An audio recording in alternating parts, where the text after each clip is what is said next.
Can you name the guys that were picked ahead of you, Tom? The quarterbacks, Chad Pennington was picked in the first round. Chris Redman was picked in the third round. Giovanni Carmazzi was picked in the third round, I think. T. Martin was picked in the fifth round. Spurgeon Wynn was picked.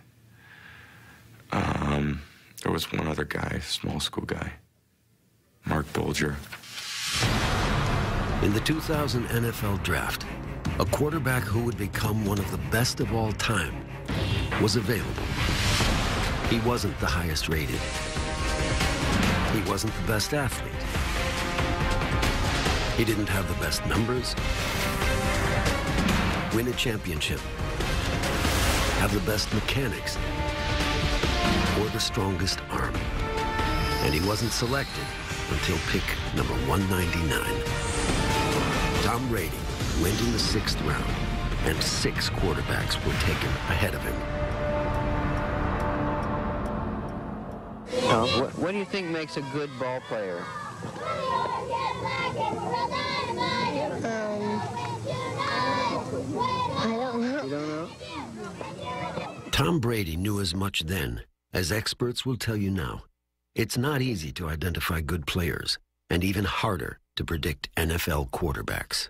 When a coach or a scout tells you that this guy has the intangibles, or we're looking for the intangibles, that's a euphemism for saying we have no clue what we're looking for, we just know it when we see it.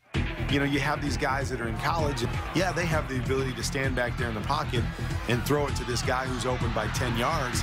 Okay, do they have the same ability to stand back in that pocket when a guy's hitting them and throw it to a guy that's open by 1 yard? Can you do it when the speed's faster? Can you do it when you're getting hit by somebody bigger? Can you do it when the defense you're seeing is more complex? Nobody knows until they actually get there. Tom Brady reads defenses better than any quarterback I know right now. It's not easy. Tom Brady wasn't something that happens every year. You're not going to find that 6th-round quarterback who becomes a Hall of Famer. It just isn't going to happen. For a future Hall of Famer, Brady's early life in football was a constant struggle for recognition. I'd like to introduce my starting quarterback from this past season, Tom Brady. If any colleges or coaches are interested in seeing more of Tom, we have a whole list of past plays that you can sort of look over the 10-game period of last season. I never played football until my freshman year, and as a freshman, I was the backup quarterback on a team that was 0-8. The team didn't score a touchdown, and he wasn't deemed good enough to play one offensive play as a quarterback. The only reason why I played my sophomore year was because the kid who was the freshman quarterback stopped playing, because I'm not playing football anymore. So I was like, I guess I'm going to play. And I always had a decent arm, but I just really took to the game. Brady never developed into a blue-chip recruit, but he caught the attention of the maize in blue. The University of Michigan opened its doors to him. There were 7 guys on the depth chart when I got there. Scott Dreisbach, who was the year ahead of me. Brian Greasy, who was the year ahead of that. Jason Carr was going into his 5th year. Scott Loeffler was this highly recruited quarterback out of Ohio. I remember being out there the first day of practice and being like, man, I'm better than these guys. Now, of course, I wasn't, but just that was always my attitude. Come on, Brady and Greasy, hurry up. By his sophomore season, Brady was pushing number 14, senior Brian Greasy, for the starting job.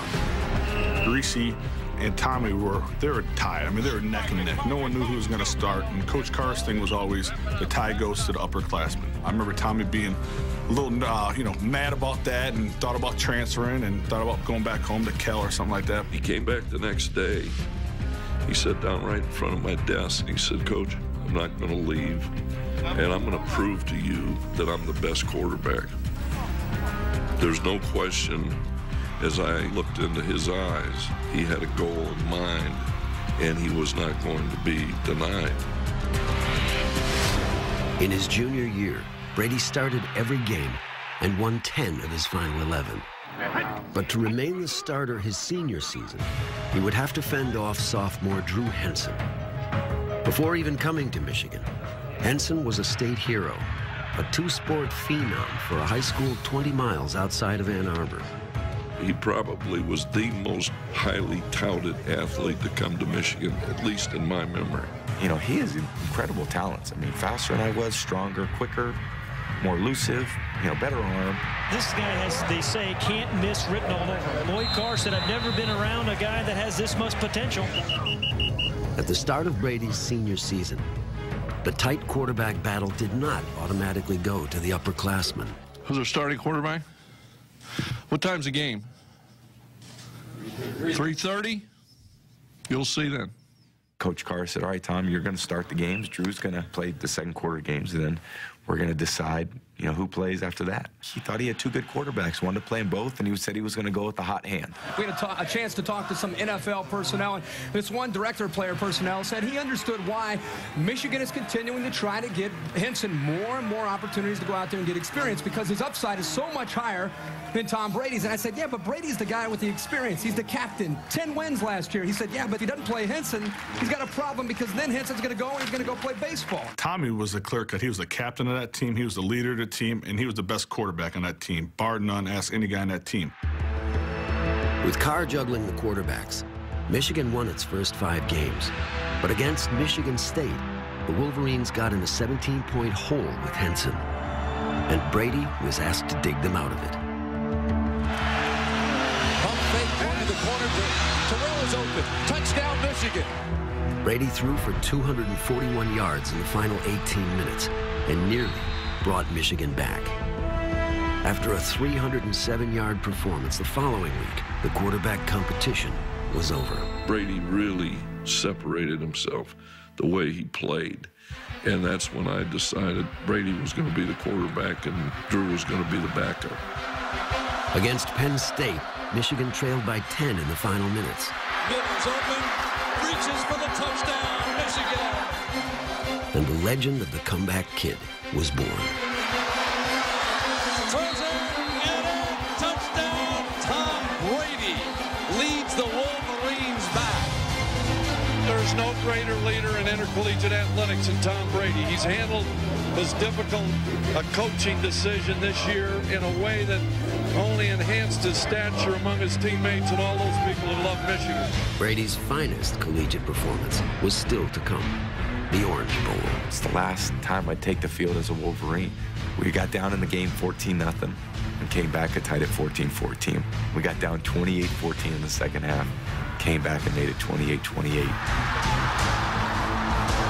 We went to overtime, and I ran a bootleg and threw it to Sean Thompson. Sets up, fires across the middle. His tight end's got it. Sean Thompson, touchdown. They scored to make it 35-34, and they kicked the extra point and missed the extra point. We won in overtime. Make no mistake, Tom Brady carried us through that game. The Alabama game, in my experience at Michigan, is as fine a performance at quarterback as anybody ever had. We kidded you about being the comeback kid. Wow. You didn't want to have to wait till the fourth quarter to bring the team back, but you did a tremendous job. What better way to go as a fifth-year senior as an Orange Bowl victory? You would think Brady's achievements at Michigan would have won the admiration of pro teams looking for a quarterback in the upcoming draft. But it didn't happen that way. Brady's struggle for recognition continued. I only had one call from the NFL. Bobby Greer, who was with the Patriots at the time, talked about they were going to draft a quarterback late. I just said, Bobby, I guarantee you, you will never regret drafting Tom Brady. This is the draft report on you. Basically, it goes poor build, skinny, lacks great physical stature and strength, lacks mobility and ability to avoid the rush, lacks a really strong arm, can't drive the ball downfield, does not throw a really tight spiral. System-type player who can get exposed if forced to add lift. And gets knocked down easily. That kind of gets me fired up because I'm thinking, what the hell do these people know? I mean, that sounds like Joe Montana right there. Joe Montana. As a kid who grew up 20 minutes from Candlestick Park, that's exactly who Tom Brady wanted to be. We used to be dyed-in-the-wool 49er fans. We loved Joe Montana, the best ever. When I was 4 years old, my dad took me to one of the games. It was the NFC Championship game when Dallas played the Niners at home. And he throws into the end zone. Touchdown!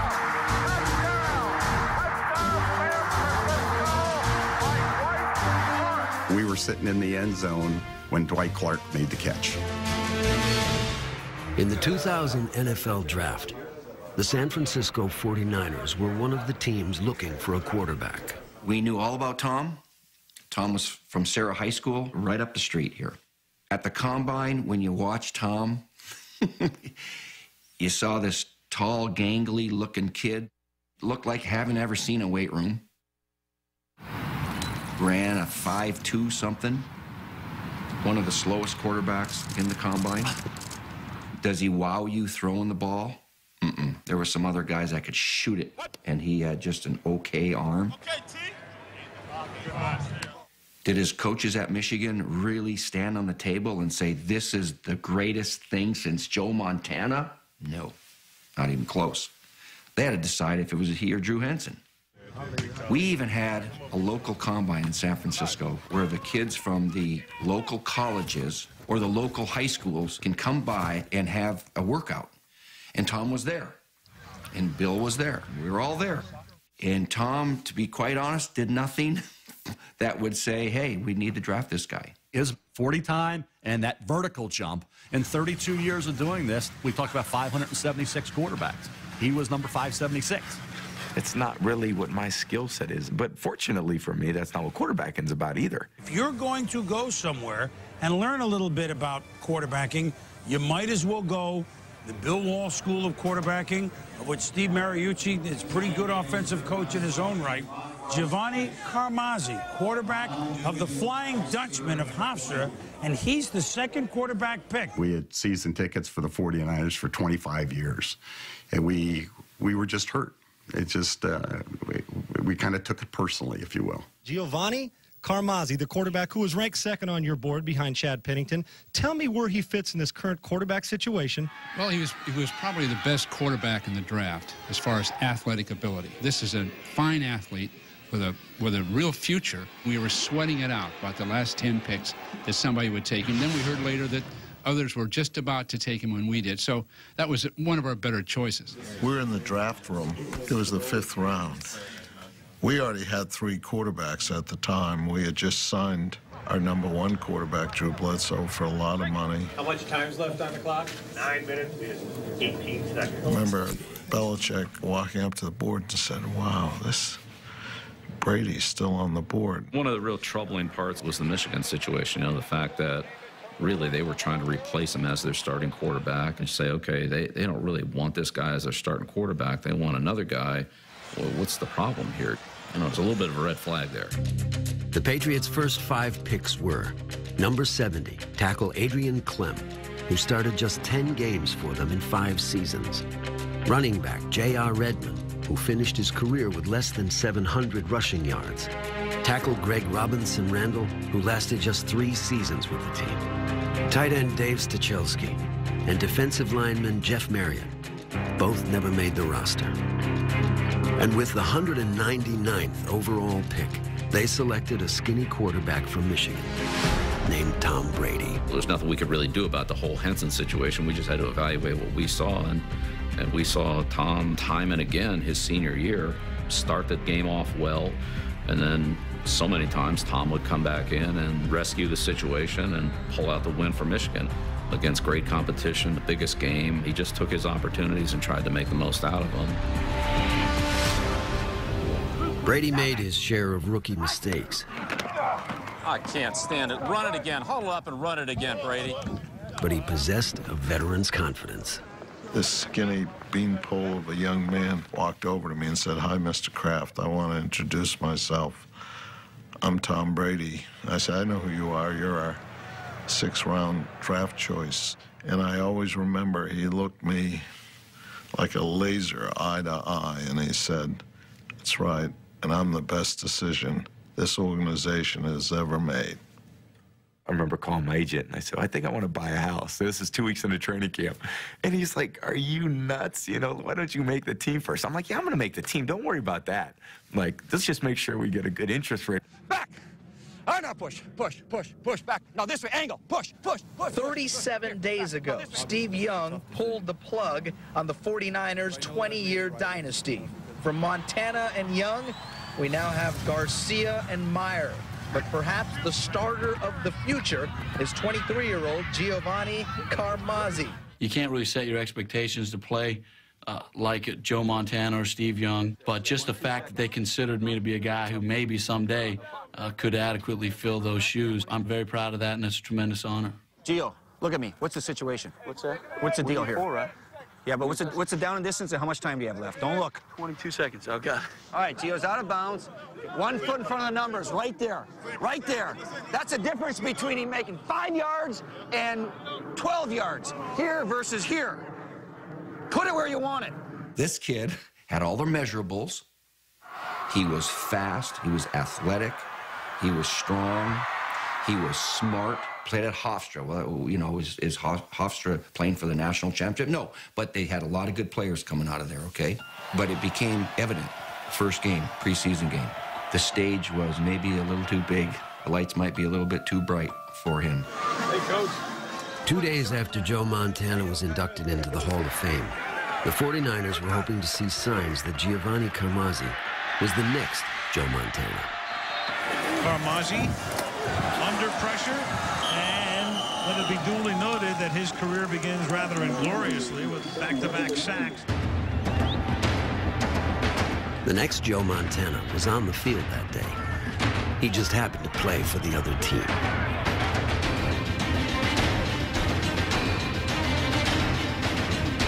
And I think we walked out of that game feeling that we had probably taken the right guy. I'm telling you, when you get out on the field and another team wants to knock your head off, they've got to be able to handle that mentally and emotionally. And some do, some love it, and some that makes them very nervous, and they lose some confidence. To this day, I believe that Gio, he got off on the wrong foot against the Patriots in the preseason game, and boy, I think some doubt crept in. Carmazzi never appeared in a regular season game and was released after 2 seasons. Brady would go on to win 3 Super Bowls, but as a rookie, he would barely make the roster as the Patriots' 4th quarterback.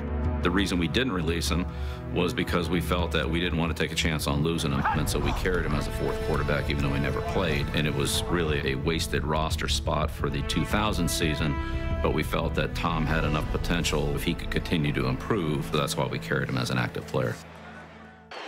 Tom Brady fell in love with football the day Dwight Clark made the catch. As fate would have it, Clark had a chance to draft Brady in 2000 as the GM of the Cleveland Browns. Clark did draft a quarterback. It just wasn't Tom Brady. A spur-gun win from Southwest Texas State. 47.8 completion percentage this past year at the Division I AA level. 13 interceptions, only 12 touchdown passes. Would you say that again? 47%? I don't know. My tape must be blocked out or something. I can't figure this one out, guys. We couldn't believe it. 47%. I mean, Tommy had thrown it better than 62% his senior year, had thrown twice as many TDs as interceptions, had come back in games and the biggest stage with 100,000 people in the stands, and he didn't get any respect. Spurgeon Wynn was originally a Big Ten rival of Brady at the University of Minnesota, but he soon transferred back home to tiny Southwest Texas State. I didn't see the Wynn kid. I don't remember him out of college much. Oh, he's pretty good. For some reason, I don't remember. Minnesota, when you were there. No. At the University of Minnesota. Oh, at the university? No. Was he really? Yes. As what? Quarterback. I didn't play big-time college football, that kind of deal. I never really had a great year. We didn't win a whole bunch of games. Spurgeon had a strong arm. I mean, make no mistake about that. But Tom Brady was the best quarterback in my eyes in that draft that year. And then when I came to Cleveland and played with some of these quarterbacks, I'm like, wow, like, really, these are our quarterbacks we got here? And Tommy went in the 6th round. It's just unbelievable. It's just mind-blowing. I'm anxious to see Spurgeon win. There's a good chemistry there. That's it. But see, you got to make that decision earlier so he has a chance to hear it. My expectation was that I wasn't going to play my first year. We had a #1 pick, Tim Couch, and we had Ty Detmer. Played a bunch of years, been everywhere. You know, I was told, hey, you know, sit and learn behind these 2 guys, which at the time I was okay with. Looking back, it's probably a mistake to even have that kind of thought process. After an injury to former #1 pick Tim Couch, Spurgeon Wynn was forced into action. It was trial by fire. A 44-7 thumping by the 2000 Ravens, the eventual Super Bowl champions. Caught off guard, yeah. I was caught off guard a little bit, and like I said, that was my own fault. Talk to me about your favorites, because yeah, just talk to me about under. Love under, okay. I like sticks. Okay. I like double seam. I All like right. 10 seam. Okay. Just want to throw so you can get on TV, huh? Yeah. Tom Brady had to wait a year for his moment. A moment he prepared for the minute he was drafted. A lot of people don't believe in you. It was obvious by, 6 other quarterbacks taken and 198 other picks. And I always felt, you know what, once I get my shot, I'm going to be ready. I'm going to really take advantage of that. I remember we were out in California for a wedding, and he was talking, and he said, I'm going to beat out Drew Bledsoe. And I go, we call each other coach. I go, Coach, this is Drew Bledsoe, Pro Bowl quarterback. He goes, I'm telling you, and he starts throwing that ball harder at me and harder. And I got no gloves on. He's ripping my hands to shreds, and he goes, I'm going to beat him out. You just watch. Right there, good. Ready to see it, Brady. That's the best series you've had in camp. We signed Damon Heward in 2001 as the backup quarterback, but by the end of training camp, Tom beat Damon out, and he really had a better preseason than Drew did. Damn it. What held us back from making that decision was just Tom's inexperience. And then, of course, by the end of the second game, Mo Lewis hit Bledsoe.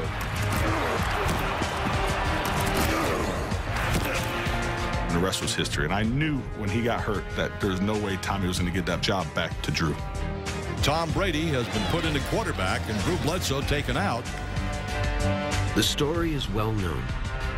Bledsoe never reclaimed the starting job. And Brady never looked back. 36 seconds left. Brady drives him 60 yards. Brady led the Patriots to the AFC East title in 2001, twice beating the Colts and future rival Peyton Manning. Good game. Good luck. You too. Unlike Brady, Manning was a 4-year starter in college, the best quarterback in Tennessee history. His successor was T. Martin, one of the Brady Six. Martin, that ball going down the sidelines is caught. Fearless Price. It's touchdown. Martin did something at Tennessee that Manning never did. He won a national championship. You're going undefeated, and every week somebody's giving you their best to beat you. You don't breathe. You just keep going. And to finally be the best at the end of the year, it was an awesome feeling. But in the NFL, he appeared in just 3 games and completed only 6 passes. The NFL is such a bottom-line business. It's about production. You either get it done or you're not there any longer. And that reality sets in pretty quickly. We're going to get this one. Promise. I promise that. Tom Brady didn't get to where he is without a little luck. He calls the football. The Raiders have the ball. Charles Woodson came on a corner blitz, and he rocked his former Michigan teammate. The play is going to be reviewed, though, Greg. After reviewing the play, the quarterback's arm was going forward.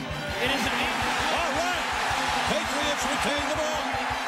If not for the tuck rule, the Patriots would have lost. Instead, it was a coming-out party for the comeback kid. The snap to Brady. Looks, stands, starts to run with it. He is down to the 5, and he's in. Touchdown, Tom Brady. And he spikes the ball and goes wild here in Foxborough. Then, after an upset in Pittsburgh, it was on to the Super Bowl. I wasn't happy the fact that they beat us, but I was happy for him. And I told him how much I was proud of him.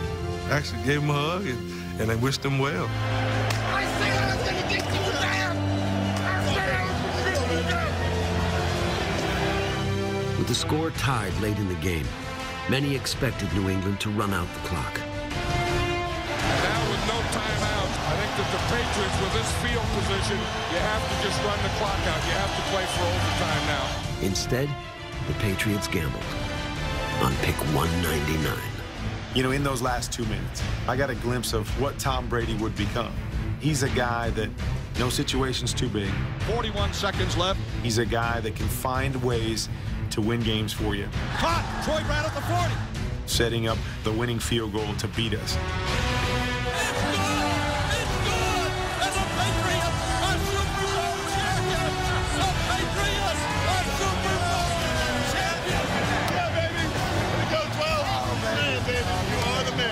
Even if it's against me, and even if it's him taking a Super Bowl ring from me, I couldn't help but appreciate what Tom did in Super Bowl 36. How about that one? All right. How about that, baby? How about that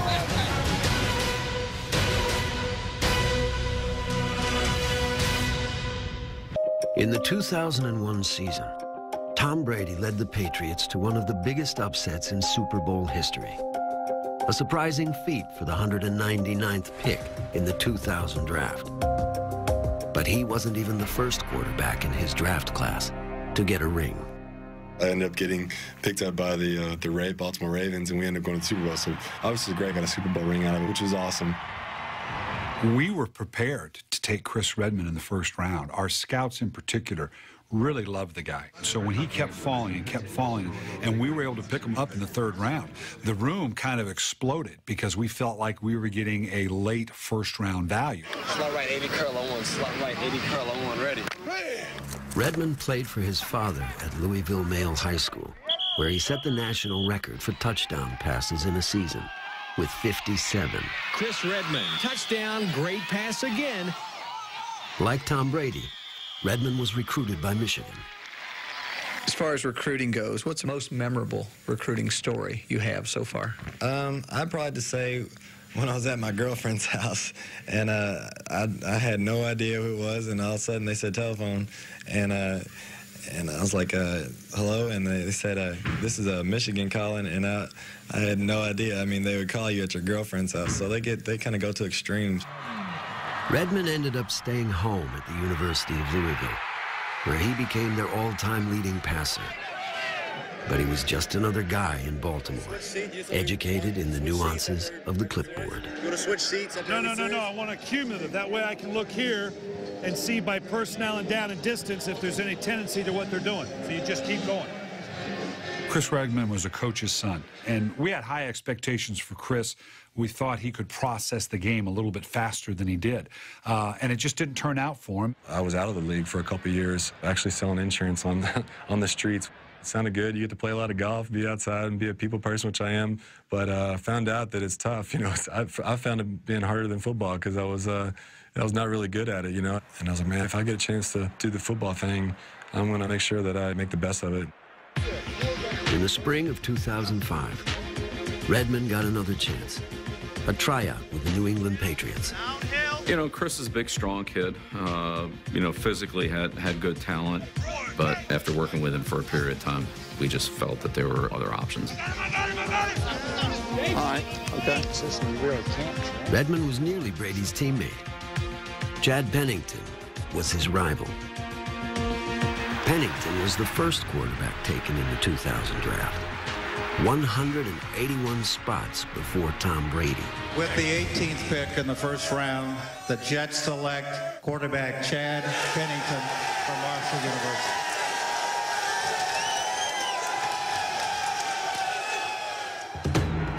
Pennington became a starter in 2002 and led the Jets to a division title, beating out Brady's Patriots. Pennington plants, throws, end zone, touchdown!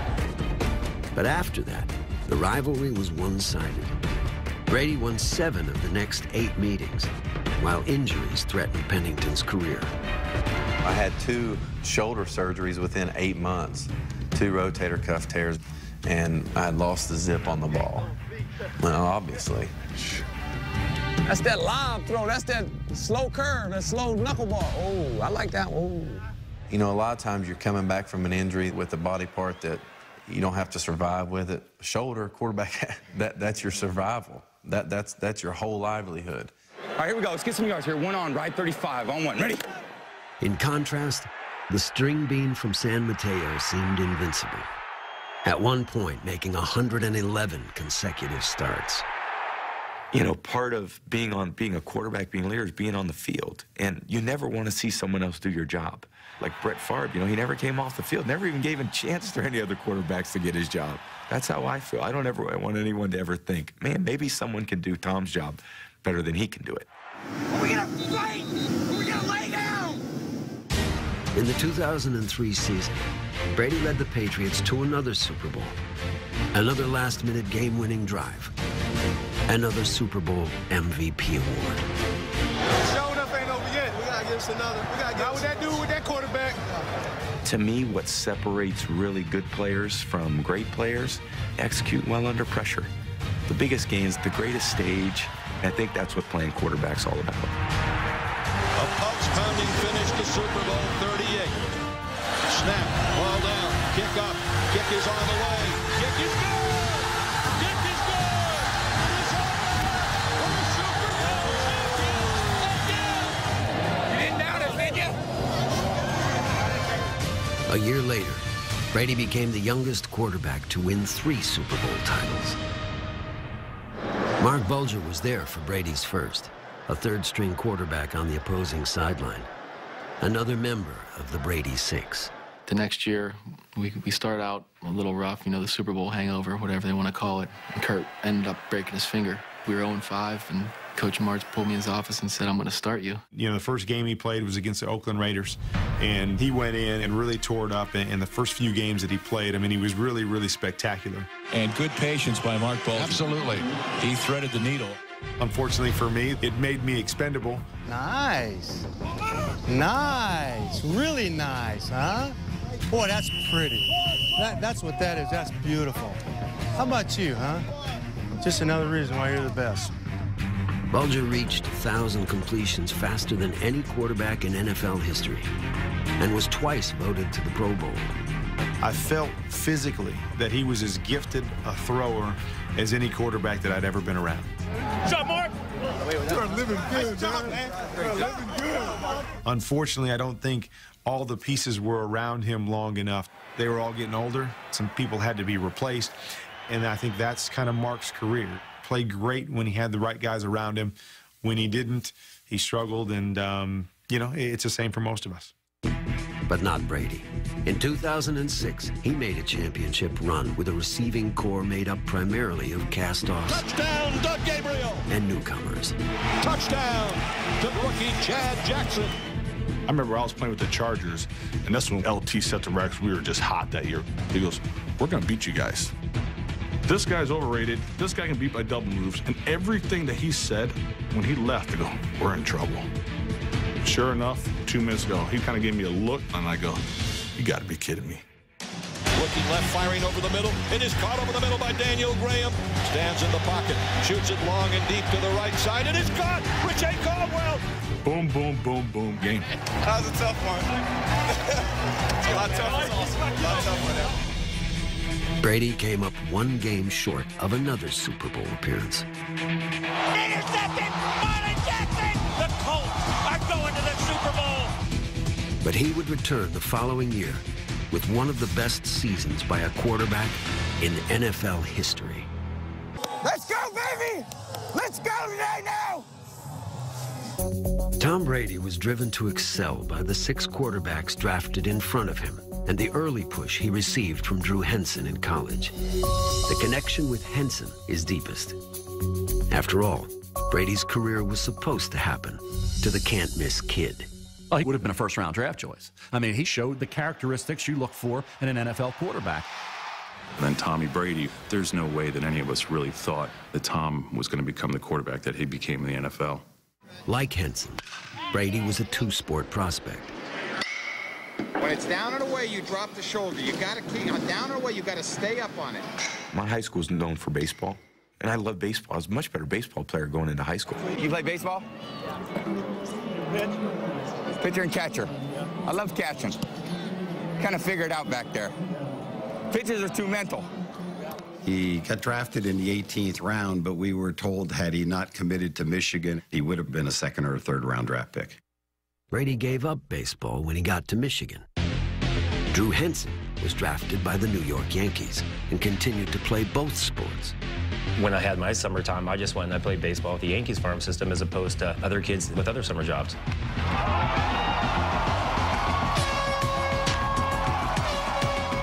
He was just a natural. He was good at everything he did. I mean, he was phenomenal that junior year. He had 18 touchdowns and 4 interceptions, and they beat Ohio State and Columbus. Henson waits, goes to the end zone. Terrell, touchdown, Michigan. I remember Charlie Casserly, who was the general manager at that time of the Houston team, had said that if we give the #1 pick and Henson's there and hasn't done anything else, we're taking Drew Henson #1 in the draft. But after 3 years of back and forth, Henson decided to forego his senior year of football and play baseball full time. At that moment, when I was 20 years old, 21 years old, I really wanted to be a pro baseball player. Henson's major league career was short. It's too bad the way it turned out. He was 1 for 9 in his baseball career in Yankees, in Yankee pinstripes. Henson decided to return to football. In 2004, he made his first start for America's team on Thanksgiving. They don't let you play third base unless you can throw the ball, and that's what he did as a baseball player, and obviously plenty of arm strength. But you have to be able to hit the curveball, and that's why he's wearing number 7 for the Cowboys. The game starts, we take the first drive, we go down and score, we go up 7-0. But in the second quarter, I end up throwing a pick that gets returned for a touchdown. That's picked off. McQuarters back the other way, and R.W. McQuarters with Henson in his way. Touchdown. And then he pulled me. Some big news from the Dallas Cowboys. Bill Parcells told me at halftime he's seen about enough of Drew Henson in his rookie debut. He said the kid did some nice things, but he needs to go with the quarterback who gives him the best chance to win the ball game. Players get a window of opportunity, and quarterbacks specifically usually get the just one. Tom made the most of his situation in New England. He jumped in when Drew went down, led the team to a bunch of victories, and ran with it. My opportunity seemingly opened and closed on the same day. You know, these high expectations, you're supposed to be the next great Yankee. You're supposed to be the next great. That's enough. But then also the next great Cowboy. I mean, that is a lot of stuff to deal with. Tom Brady wasn't supposed to be anything. He had to work at it. He was skinny, slow, right? Too pretty to be a football player. But he was smarter than everyone. And he studied night and day and night. Nobody works harder than Tom Brady. If you didn't play well on Tuesday and Wednesday and Thursday in practice in college, I didn't know if I was going to start the game. So when I come to the Patriots, that's how I treat Wednesday, Thursday, and Friday. That's it. That's it. Nice patience on that. Nice patience. By the time Henson washed out in Dallas, Brady was a 3-time Super Bowl champion and Pro Bowl regular. And these unis are awful. We look like idiots. Here's a guy that's, you know, one of the greatest quarterbacks in history, yet he still has that chip on his shoulder to be the very best. And he wants to prove to those people that doubted him that they're wrong. Airs it out downfield. Randy Moss is there. Touchdown. Tom Brady right on the button with that one. 2007 was Brady's best. He set the NFL's single-season record for touchdown passes. Touchdown pass number 50 for Tom Brady. 20 seconds. And he took the Patriots back to the Super Bowl, where they fell 1 game short of the perfect season. Again, talking with Drew Henson, was at Michigan with Tom Brady. Brady's still doing it. You're retired at 30, but Brady is still doing it. You know, it's like looking for a pimple on Miss America here. Is there anything wrong with this guy? No, apparently not. Not these days. I'm resigned to the fact that, you know, for forever that our college days are intertwined. So I understand the questions and the football, baseball questions as well. Do you get tired of answering them? Certainly. Do I try to think of new ways to answer them? Sometimes. But, I mean, it is what it is, and that's all. That's part of my story and always will be. A year after Brady's Patriots went 16-0, the Detroit Lions went 0-16. It was Henson's last year in the NFL. He knew what he had been in college, so we brought him in just to take a look at him to see if there was anything left, and there wasn't. I'm 30 years old. I'm done playing probably sooner than I thought I would be, but at the same time, you know, I get a jump start in this next career. So yeah, I'm looking into sports broadcasting. Actually, broadcast a few games for ESPN3 this fall, doing color for their college football stuff. So. Oh, sweet. I don't have any regrets. Every decision I made felt like at that time was the right decision. Looking back 10 years, I think that patience was something I've never been great at. If I just continued to play baseball when I left school, either that or if I had just played my senior year of football and chose to play football after that, I have no doubts I'd still be playing. It's going to be a great comeback, guys. It's going to be a great comeback. Here we go. From high school bench warmer to one of the NFL's most celebrated players, the rise of the comeback kid is quite a story. But what sticks most in Tom Brady's mind is the day he fell to 199 in the NFL draft. We were led to believe that he was going to be drafted, possibly second round, probably third round. They kept calling quarterback names, and we kept being stunned. You see, so-and-so get picked, and then there's 9 more picks gone until one team that you think was interested. You get pretty anxious. We were very distraught. With each name, it was becoming worse and worse. So I remember being downstairs for like the 4th round, and that came and gone. And the 5th round was coming and going, and all these other guys were getting picked. Beginning of the 6th round, he says, I got to get out of here. So he gets up, comes downstairs, and grabs a baseball bat and starts walking up the street. I don't want to sit around and maybe my hopes get up, or I'd rather just take my mind off it. And finally, he comes back into the house, and it's about the 22nd pick of the 6th round. And he says, I got to get out of here. The poor guy, and the tension in the house is just really rough. And it was hard. I remember taking a walk with my dad and mom around the block.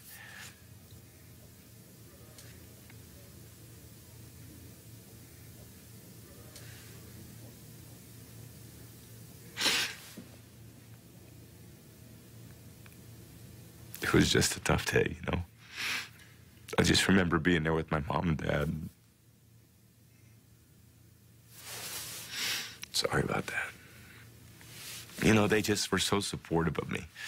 And they take it as emotional as I do. And,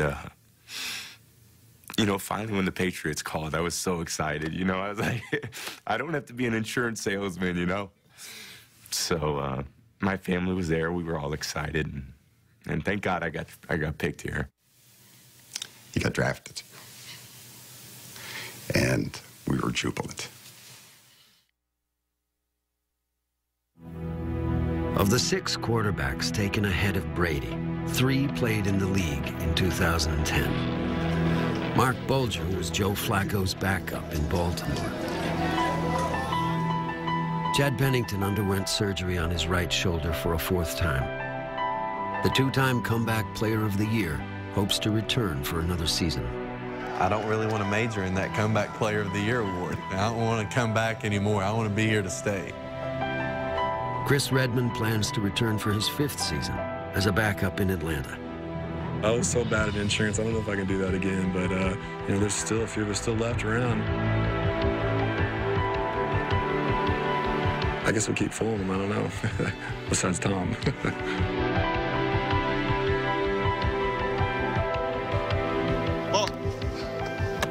T. Martin is the wide receivers coach for one of Tennessee's rivals, Kentucky. As a kid, some of my role models and father figures in my life were my football coaches. When you're coming out of it and the ball's coming, you're starting to drift upfield, as opposed to still attacking the ball coming downhill. I knew from the time I started playing that one day I wanted to coach. I'm gonna be on you, dog. I'm gonna be on you all through the spring. Oh yeah, Dad came out today too.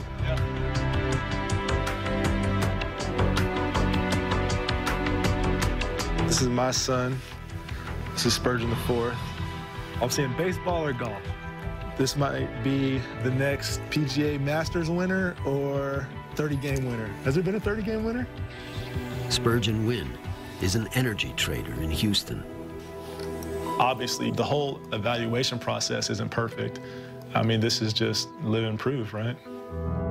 I think you figured it was a touchdown. You were banking on it. Well, Giovanni Carmazzi does not own a television and declined to be interviewed. you can't be standing there hoping. He lives 2 hours north of San Francisco and describes himself as a yoga exercising farmer.